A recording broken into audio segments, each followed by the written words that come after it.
कैसे हो आप सभी? Good morning, hello everyone. कैसे हो आप सभी? मैं राहुल कुमार आप लोगों के सामने लेकर आ गया हूँ सीटेट एवीएस पेपर वन, जो कि 7 फरवरी को पेपर था और 8 फरवरी वाले अभी जो है फटाफट से 2 के स्पीड से देख लेंगे, ठीक है? ताकि जो है क्या पता कॉन्सेप्ट सिमिलर आ जाए, सवाल सिमिलर आ जाए, या फिर कॉन्सेप्ट तो रहेगा तो आपका जो है बन जाएगा, ठीक है?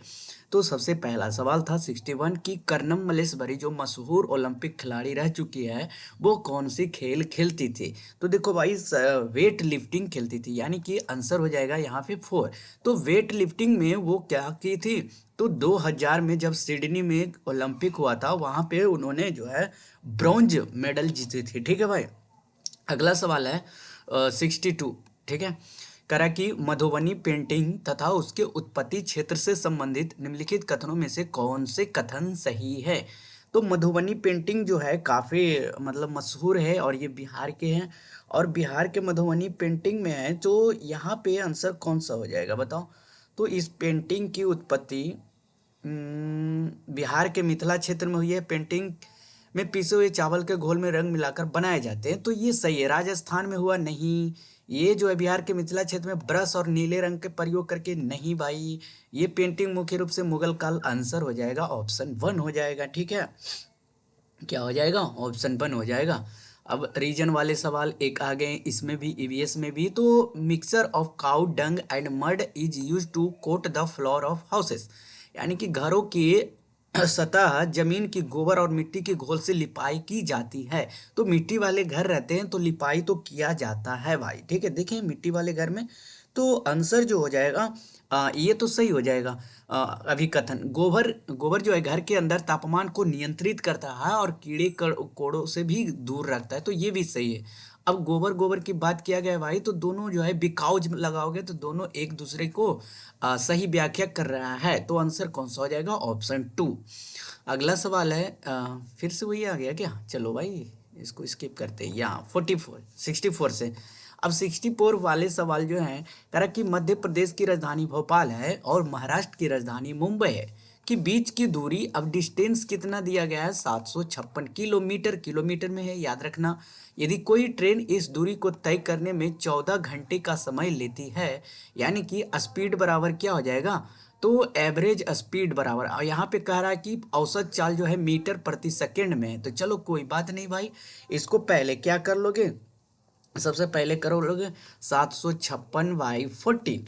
अब ये निकल गया डिस्टेंस, स्पीड बराबर डिस्टेंस बटा टाइम, ठीक है। स्पीड निकल जाएगा, तो स्पीड निकल जाएगा, तो 14×5 = 70 और 14×4 = 56, ठीक है। यानी कि 54 बार में। अब इसको मीटर एंड प्रति सेकेंड में बदलने के लिए 54 को क्या करेंगे? 54 को 5/18 से करेंगे। अगर यही किलोमीटर में रहता तो 54 को 18/5 से करते, लेकिन यहाँ पे मीटर प्रति सेकेंड में पूछा है, तो 18×3 = 54, 5×3 = 15, आ गया 15 मीटर प्रति सेकेंड। सवाल बहुत इजी थे मैथ के।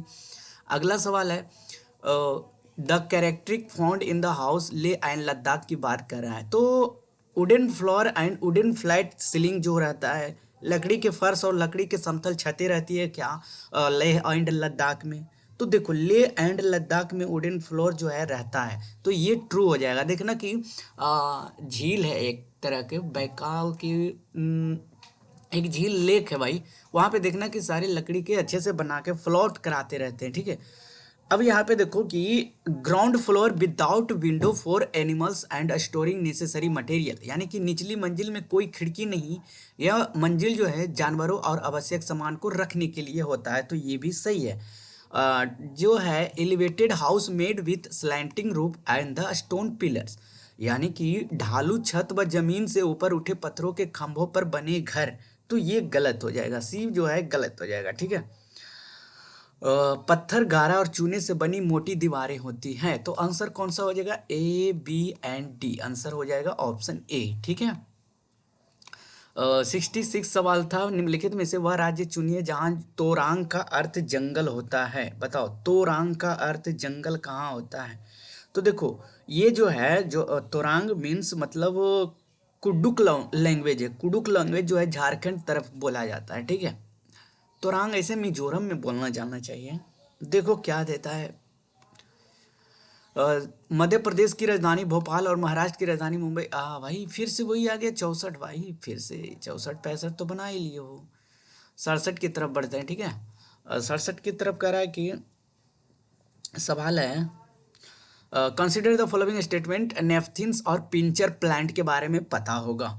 तो नेफ्थिन एंड पिक्चर प्लांट क्या होता है कि जो इस पौधे में पत्तियों के आकृति जो है घड़े जैसी होती है। हाँ भाई देख, तो कठफोड़वा की तरह बनाए हुए रहता है, ऐसे इस तरह से पिंचर प्लांट रहता है और पेड़ पे लटका हुआ रहता है, ठीक है। और यहाँ पे जाली जाली नुमा रहता है। तो ये तो सही है। इस पौधे से एक विशेष गंध निकलती है जो कीटों को आकर्षित करती है। क्या जो है कीटों को आकर्षित करने के लिए स्मेल रहता है, तो हाँ।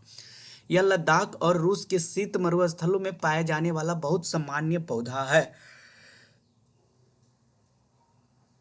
तो ये गलत है, ठीक है। यह पौधा कीड़े मकोड़े मेढकों चूहे को जो है फांसा और खा सकता है। जैसे ही ये जीव इस पौधे के मुंह पर पहुंचता है वह उसे फंस जाते हैं और बाहर नहीं निकल पाता है। तो ए बी और डी जो हो गए इसका आंसर हो जाएगा, ठीक है भाई। 68 सवाल था कि कश्मीर में श्रीनगर के घरों के बारे में निम्नलिखित में से कौन सा कथन सही नहीं है। कश्मीर में श्रीनगर के घरों के बारे में निम्नलिखित में से कौन सा कथन सही नहीं है, बताओ। तो देखो नोट ट्रू पूछा है ना, यहाँ पे ध्यान रखना नोट ट्रू। तो देखो जो पहला ऑप्शन है, श्रीनगर में बहुत सारे परिवार डोंगा में रहते हैं और जो पहाड़ी क्षेत्र में बने हुए हैं। तो ये तो डोंगा फैमिली वहाँ तो रहता है, बहुत अधिक अधिक रहता है। तो गलत है। पुराने घर पत्थर ईंट और लकड़ी से बने होते हैं, हाँ ये तो होगा ही। कुछ पुराने घरों में विशेष प्रकार की खिड़कियां होती हैं जो बाहर की ओर निकलती हैं, उन्हें डब कहते हैं, सही है। डल झील जो हाउस बोट श्रीनगर का मुख्य आकर्षण, यही यही झील के बारे में बात कर रहे थे, ठीक है, डल झील। तो श्रीनगर में बहुत सारे परिवार डोंगा में रहते हैं, ये गलत है। डोंगा में बहुत सारे नहीं, कुछ ही रहते हैं, ठीक है। तो सही नहीं है पूछा है, तो आंसर एक हो जाना चाहिए, ठीक है। अगला सवाल है, consider the following statement about beehives. मधुमक्खियों के छत्तों के बारे में निम्नलिखित कथनों पर विचार करना है। अब देखो कह रहा है कि प्रत्येक छत्ते में केवल एक रानी मक्खी होती है जो अंडे देती है। भाई हाँ देखो, एक मक्खी होती है, एक रानी मक्खी, ठीक है, वो जो है छत्तों में अंडे देती है। कह रहा है कि छत्ते में कुछ नर मक्खी होते हैं जो छत्ते का निर्माण भी करते हैं, ठीक है। छत्ते में घर मक्खियों की तुलना में ज़्यादा मक्खियों की संख्या काफ़ी अधिक होती है। भाई ये गलत है, ठीक है। श्रमिक मक्खियाँ फूलों के चारों ओर शहद के लिए रस की खोज उड़ाती है। रस वाले फूलों के खोजने पर विशेष प्रकार के नाच करती है जिसके द्वारा अन्य मक्खियाँ भी रस एकत्र करके इनसे जुड़ जाती है। तो आंसर पूछा कौन सा था। देखो इसका आंसर यानी कि सारे हो सकते हैं, ठीक है। अब देखो सीबीएसई क्या देता है, क्या इसे एलिमिनेट करता है सी का। लेकिन अगर आप पढ़े होगे मधुमक्खी के छत्तों के बारे में, तो ये जो है रानी मक्खी एक तो होती है जो अंडे देती है। नर का काम होता है घर का निर्माण करना, और नर जो है मक्खियों की तुलना में मादा मक्खियों की संख्या काफ़ी अधिक होती है। ये मादा मक्खियाँ श्रमिक मक्खियाँ होती है जो दिन भर काम करती है, मादा मक्खियाँ नहीं करती है भाई। सी नहीं होना चाहिए था देखो, लेकिन ए बी डी भी दिया नहीं है, ठीक है। देखते हैं आंसर क्या आता है। तो 70 जो है, consider the following statement about elephants. Elephant के मतलब हाथियों के बारे में नीचे दिए गए कथनों पर विचार करना है। अब बताओ, एलिफेंट लाइव इन हर्ड्स, यानी कि जो हाथी जो झुंड में रहते हैं, और हाथियों के एक झुंड में 20 से 25 हाथी होते हैं। तो देखो हाथी तो झुंड में रहता है, सभी देखो होंगे, और 20 से 25 फीमेल एलिफेंट यहाँ पे दे दिया है, तो ये थोड़ा सा आउटवर्ड होगा। Male elephant live in the herd till they are 9 से 10 ईयर, सही है। The oldest female takes all the decision of the herd, यानी कि सबसे अधिक आयु की हाथनी झुंड के सभी फैसले लेती है। तो आंसर हो जाएगा ए सी एंड डी। अगला सवाल था 71, more than 8,000 years ago Al Biruni a traveller from Uzbekistan, यानी कि 1000 वर्ष पूर्व अल ब्रूनी उज्बेकिस्तान से आया एक यात्री ने भारत में अपने एक वृत्तांत लिखा था। बताओ अब ये वृत्तांत्र क्या था और ब्रूनी किसके शासनकाल में भारत आया था, ये भी बताओ। निम्नलिखित में से जो है तो भारत के लोग तालाब बनाने में बहुत माहिर है, ऐसा उन्होंने लिखा है। हाँ। ठेला खींचने के लिए भारत घोड़ों का इस्तेमाल करता है, नहीं। बावड़ियों में उतरने व चढ़ने की सीढ़ियाँ अलग होती है, हाँ। झील और जोहड़ पानी को इकट्ठा करने में बनवाए, नहीं। ए एंड सी इसका आंसर हो जाएगा, ठीक है। कह रहा है कि 72 के कि जंगल अधिकार कानून 2007 के अनुसार कम से कम डैश तक जंगल में रहने से वहां के लोगों को जंगल तथा वहां पैदा होने वाली चीजों को हक मिल जाता है। तो मतलब जंगल अधिकार कानून 2007 के अनुसार कितने मतलब दिन तक जो है रहने से उसको जो है उसको अधिकार और कानून मिल जाता है, बताओ।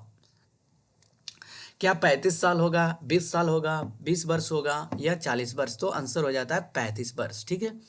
अगला सवाल है, हाँ, रीड अब असर्शन है रीजन वाले सवाल इसमें भी देने लगे हैं, ईवीएस वाले में भी बनाओ भाई।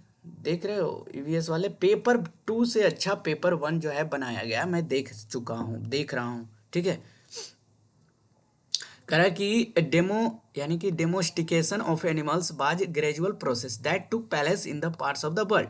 पशुओं को पालतू बनाने की प्रक्रिया दुनिया के बहुत से भागों में धीरे धीरे चलती रही है। हाँ भाई, सबसे पहले पालतू बनाए गए जानवरों में भेड़ एवं बकरी आते हैं, तो ये दोनों सही है। और जानवर की बात किया गया डोमेस्टिक एनिमल्स की, तो बिकाउज अगर आप लगाओगे तो इसको दोनों को कनेक्ट कर रहा है, तो एक्सप्लेनेशन भी सही कर रहा है।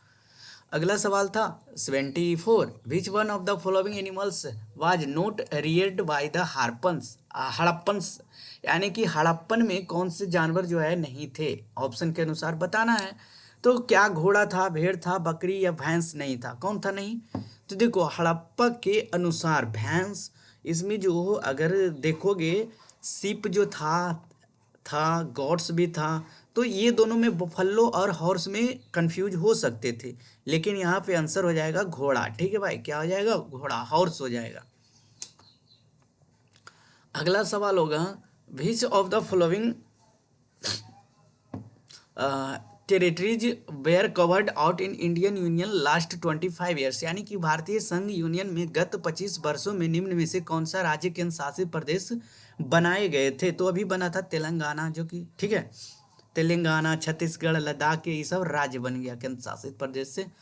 76 सवाल था कि इन ईवीएस लर्निंग, यानी कि निम्नलिखित कथन को पढ़ना ध्यान से, और पर्यावरण के अधिगम के बारे में जो है बहुसंस्कृति के स्वरूप जो है आदर करना एक चुनौतीपूर्ण है, क्या ये सही है? बताओ। या फिर पर्यावरण अध्ययन के अधिगम में प्रत्येक विद्यार्थी को महसूस होना चाहिए कि उसका समाज, संस्कृति और उसका रहन सहन महत्वपूर्ण है। तो दोनों सही लग रहा है भाई, A true, both A and true are true, ठीक है। देखो आप जो है एवीएस लर्निंग में challenge to respect multicultural dimension of diverse classroom, multicultural को रिस्पेक्ट करोगे। AVS learning every student should feel important community culture and his way of a life, यानी कि अधिगम के प्रत्येक जो विद्यार्थी जो भी है अपने समाज, संस्कृति और उसकी रहन सहन को एक इम्पोर्टेंस दोगे, देना चाहिए, है कि नहीं। अगला सवाल है 77, यानी कि discussion is used by EVS teacher in their classes because, पर्यावरण अध्ययन के शिक्षक अपनी कक्षा में चर्चा का उपयोग करते हैं क्योंकि क्योंकि चर्चा बच्चों में सामाजिक अंतःक्रिया का विकसित करते हैं। ईवीएस की बात कर रहे हैं ना। चर्चा वास्तविक और सार्थकपूर्ण अधिगम में मदद करता है। ज्ञान को सार्थक निर्माण तब होता है जब विचारों को साझा किया जाता है। चर्चा संवेगात्मक रूप से संतुलित बच्चों के लिए उपयुक्त है। तो यहाँ पे तो सही सही सारे लग रहे हैं।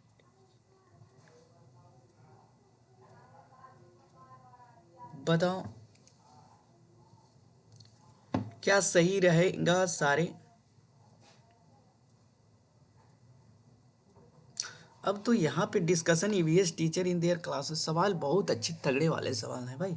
पर्यावरण अध्ययन के शिक्षक अपनी कक्षा में चर्चा का उपयोग करते हैं क्योंकि चर्चा वास्तविक और सार्थकपूर्ण अधिगम में मदद करता है, ये तो होगा ही भी। चर्चा बच्चों में सामाजिक अंतःक्रिया का विकास करता है। देखो जो समर्थन करता है, समर्थन सुगम बनाता है, उसके बारे में बात किया गया है। तो बच्चों के सामाजिक संपर्क विकसित करता है, यह एक समावेशी अभ्यास हो सकता है, ठीक है। तो यानी कि ए बी, ज्ञान का सार्थक निर्माण तब होता है जब विचारों को साझा किया जाता है, ये भी तो सही होना चाहिए। क्या होगा?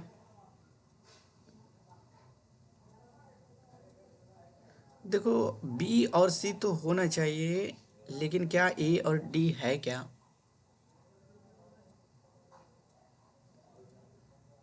तो देखो, ये एक ऑप्शन एलिमिनेट कर सकते हो, discussion is suitable for the emotionally balanced children. यानी कि जो डिस्कशन करा है कि सिर्फ जो इमोशनली बैलेंस चिल्ड्रेन है उसके लिए है, तो ऑप्शन डी को हटा सकते हो। ऑप्शन डी हटा दो, ऑप्शन डी हटा दो, ऑप्शन डी हटा दो, ऑप्शन ए बी एंड सी हो जाएगा। ठीक है, चलो अगला सवाल है। अगला सवाल क्या करा है कि 78 सवाल।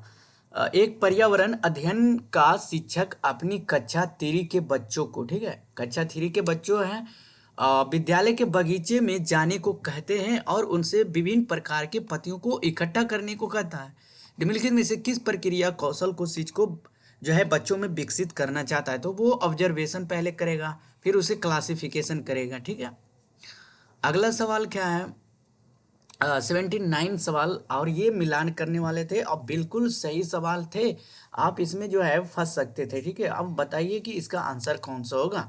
पहले आप लोग क्या करोगे कि जो पता है उसको मिलान करना है। ठीक है, अब देखो, पहले रूब्रिक बेस्ड रेटिंग स्केल पढ़े होगे, छोड़ो, पीयर असेसमेंट पढ़े होगे ना। पीयर असेसमेंट मतलब क्या होता है बताओ? अच्छा, ये समेटिव असेसमेंट पढ़े होगे जो लास्ट में दिया जाता है असेसमेंट एज ए लर्निंग में। तो सी का हो जाएगा कौन? नहीं भाई, गलत हो जाएगा। हाँ, सी का हो जाएगा,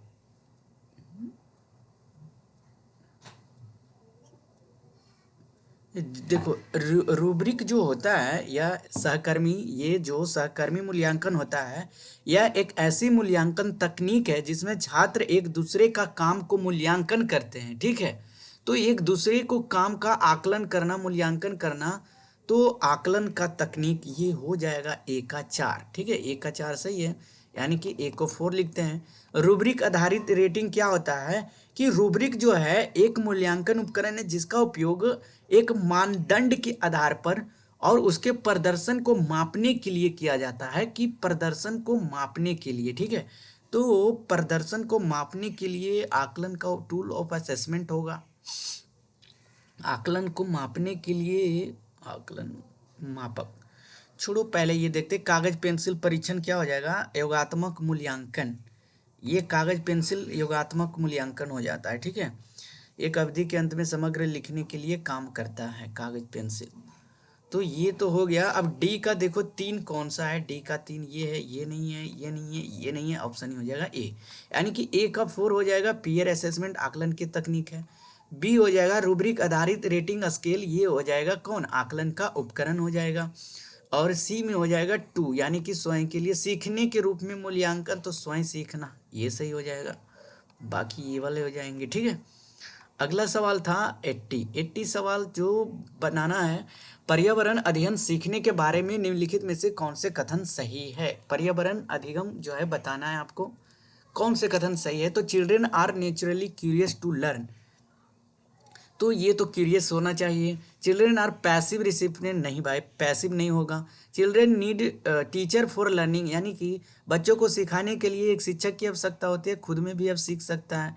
बच्चे सहयोगी समूहों को बेहतर सीखते हैं, तो ए, बच्चे जो है समूह में अच्छे से सीखते हैं। ए एंड डी जो है इसका आंसर हो जाएगा। ठीक है, कह रहा है कि निम्नलिखित कौन से घटक पर्यावरण अध्ययन के अर्थ को सर्वश्रेष्ठ व्याख्या करता है?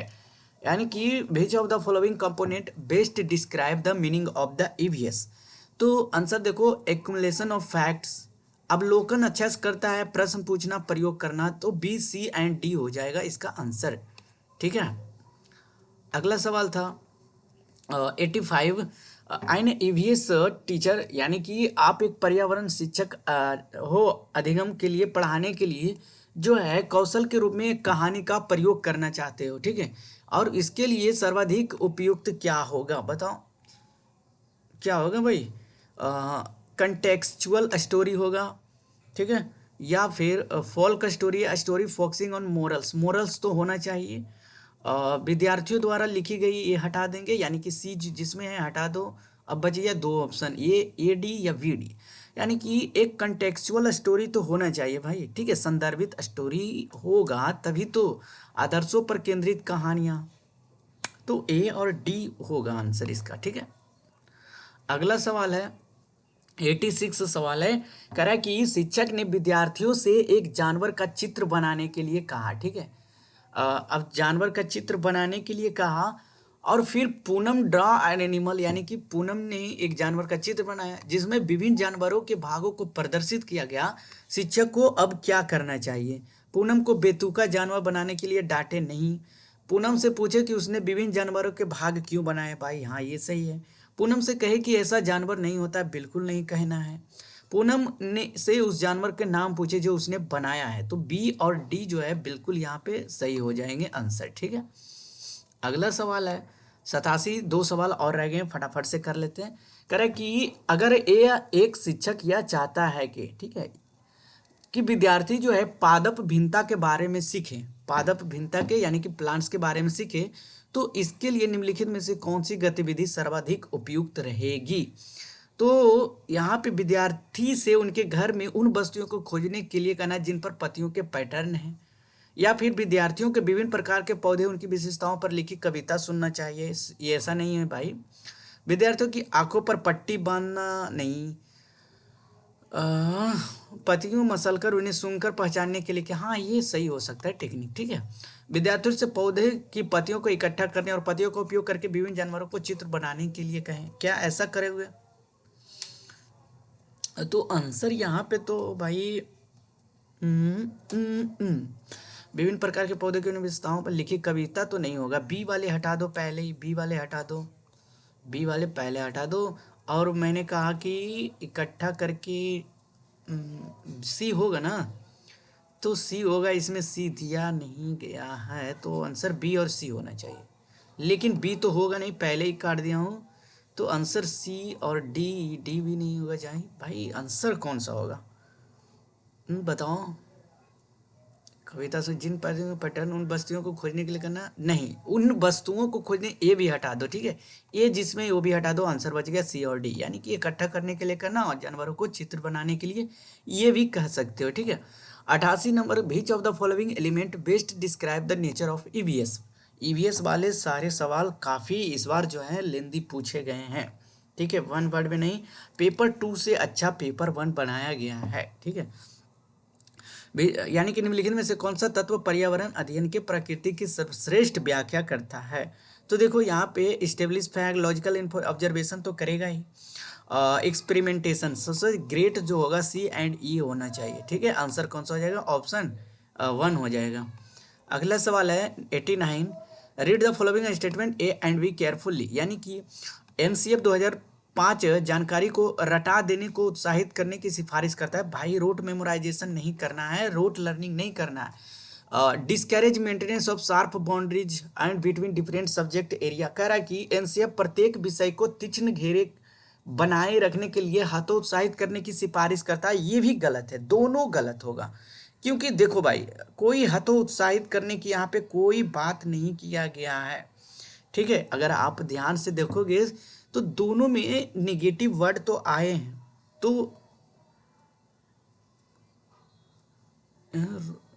अच्छा सॉरी भाई, सॉरी।